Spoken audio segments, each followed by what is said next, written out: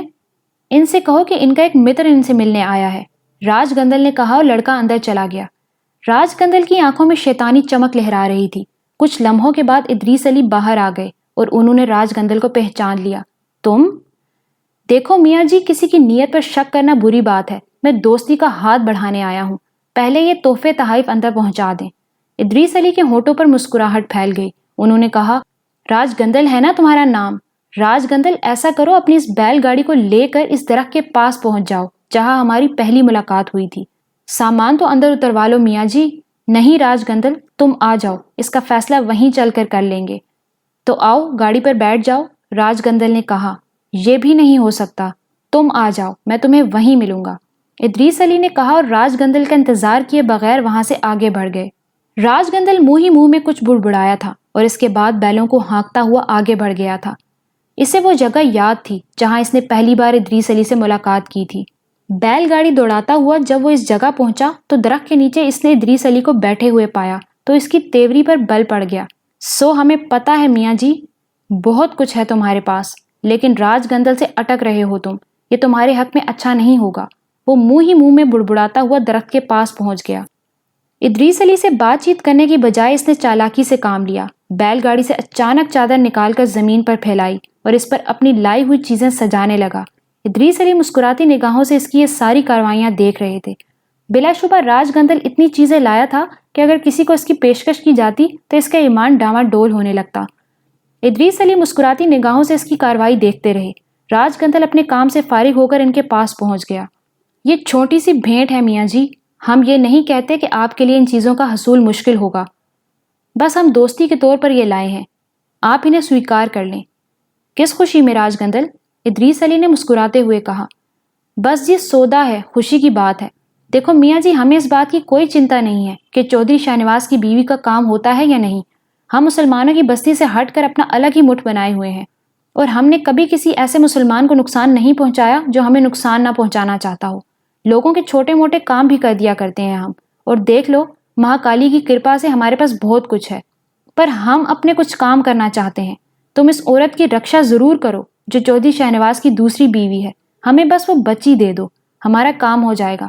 تم جانتے ہو کہ ماں باپ کا اس بچی سے کوئی سمبند نہیں ہے، وہ تو اس کی صورت بھی نہیں جانتے ہیں اور انہیں یہ بھی نہیں معلوم کہ ان کی کوئی بچی ہے بھی یا نہیں۔ دیکھو میاں جی، ہم تم سے جھگڑا کرنا نہیں چاہتے، تم اپنے کام کیے جاؤ، ہم اپنے کام کریں گے۔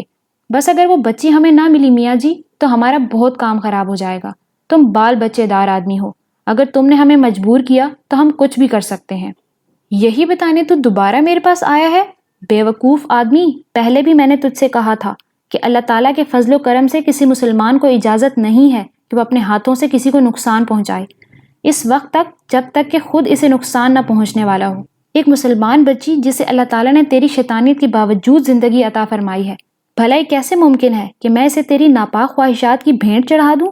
اور پھر تو خود سوچ، یہ بات نہ تیرے بس میں ہے نہ میرے بس میں۔ زندگی اللہ تعالیٰ کی عطا کی ہوئی ہوتی ہے، انسان اسے چھیننے کا گناہ کرتے ہیں، لیکن وہ محافظ اعلیٰ ہے۔ اور پھر تو خود سوچ لے، یہ بات نہ تیرے بس میں ہے نہ میرے بس میں۔ تو یہ اتنا جان لے کہ اسے اللہ تعالیٰ ہی نے بچایا ہے، اور تو اپنی تمام تر کوششوں کے باوجود اب تک اسے حاصل نہیں کر سکا۔ مجھے لیکچر مت دو، مجھے سبق مت پڑھاؤ میاں جی، تم مجھے مجبور کر رہے ہو کہ میں اپنا کام کروں۔ جو کچھ میں تمہارے لیے لایا ہوں اسے سویکار کر لو اور مجھے بچی کا پتہ بتا دو۔ تو کیسا انسان ہے، اپنے آپ کو اتنا بڑا گیانی کہتا ہے؟ اور بچی کا پتہ تک نہیں معلوم کر سکتا؟ سوگند مہاکالی کی میں اس بات کا پتہ چلا سکتا ہوں، مگر میں یہ کہتا ہوں کہ یہ کام تم ہی کرو تو زیادہ اچھا ہے۔ لے لو یہ سب کچھ جو میں تمہارے لیے لایا ہوں۔ یہ سب کچھ؟ تو اس سب کچھ کی اصلیت جانتا ہے کیا ہے؟ ادریس علی کے لہجے میں اب جلال آ گیا تھا۔ یہ وہ کچھ ہے جو تمہاری اور تمہارے بچوں کی تقدیر بدل سکتا ہے، کیا سمجھے؟ گندل نے کہا۔ ادریس علی غصے سے کھڑے ہو گئے اور انہوں نے چادر پر بکھرے ہوئے سونے کے زیورات اور دوسری چیزوں پر نگاہ ڈالی، اور پھر ایک حیرت انگیز منظر نگاہوں کے سامنے نمایاں ہونے لگا۔ سونے کا ایک خوبصورت ہار اپنا رنگ بدل رہا تھا۔ دیکھتے ہی دیکھتے وہ ایک پھنکارتی ہوئی ناگن کا روپ اختیار کر گیا۔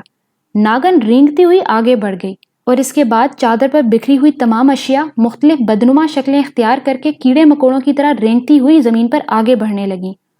راج گندل کا منہ ایک لمحے کے لیے حیرت سے کھلا اور اس کی آنکھیں ان چیزوں پر جمی کی جمی رہ گئیں۔ دیکھتے ہی دیکھتے اس کی لائی ہوئی چیزیں سانپ بچھوؤں کی شکل اختیار کرتی ہوئی آگے بڑھ کر فضا میں گم ہو گئی تھیں۔ پھر اس چادر میں شعلے ابھرنے لگے جو زمین پر بچھی ہوئی تھی، اور کچھ ہی لمحوں میں سب کچھ جل کر راکھ ہو گیا۔ زمین پر جلی ہوئی گھاس کے علاوہ اور کوئی نشان باقی نہیں رہ گیا تھا۔ راج گندل پھٹی پھٹی آنکھوں سے یہ سب کچھ دیکھ رہا تھا۔ پھر اس نے ادریس علی کی طرف دیکھا۔ ادریس علی کی پرجلال آواز ابھری، ہاں بول، یہ چیزیں لایا تھا تو ہمارے لیے، یہ ناپاک چیزیں جو آخر کار اپنا اصل وجود اختیار کر کے فنا ہو گئیں۔ راج گندل جا، اس کے بعد ہمارے پاس مت آنا، ہم کوئی نقصان نہیں پہنچانا چاہتے تجھے۔ تو جو کچھ کر رہا ہے اس کی جواب دہی تجھے اللہ تعالیٰ کے حضور کرنا ہوگی۔ ہمیں مجبور نہ کر کہ ہم تیرے لیے کوئی قدم اٹھائیں۔ جا رہا ہوں میاں جی، بہت مہان مانتے ہو تم اپنے آپ کو، لیکن تم دیکھ لینا تمہیں میری مہانتا کے سامنے گھٹنے ٹیکنا ہوں گے۔ راج گندل آگے بڑھ کر بیل گاڑی پر سوار ہو گیا اور اس نے بیلوں کا رخ موڑ دیا۔ ادریس علی غسیلی نگاہوں سے اسے دیکھ رہے تھے۔ کچھ لمحوں کے بعد عقب سے آواز ابھری، جب تک آپ کا دل چاہے اسے آزادی دیے رکھیے۔ بابا صاحب، شیطان کو جتنی جلدی انسانوں سے دور کر دیا جائے اتنا ہی اچھا ہے۔ کون جانے وہ کتنے لوگوں کو نقصان پہنچائے۔ اپنی حدود سے تجاوز نہیں کرنا چاہیے عالی جا، اتنا کرو جتنے کی اجازت ہے۔ وہ جو کچھ بھی ہے اس کے اعمالوں کا نگران باری تعالیٰ ہے، ہم نہیں۔ بس تم اپنا کام جاری رکھو۔ اس بچی کی زندگی اور سلامتی کی ذمہ داری تمہارا فرض ہے، ادریس علی نے کہا، اور اس کے بعد مکمل خاموشی طاری ہو گئی۔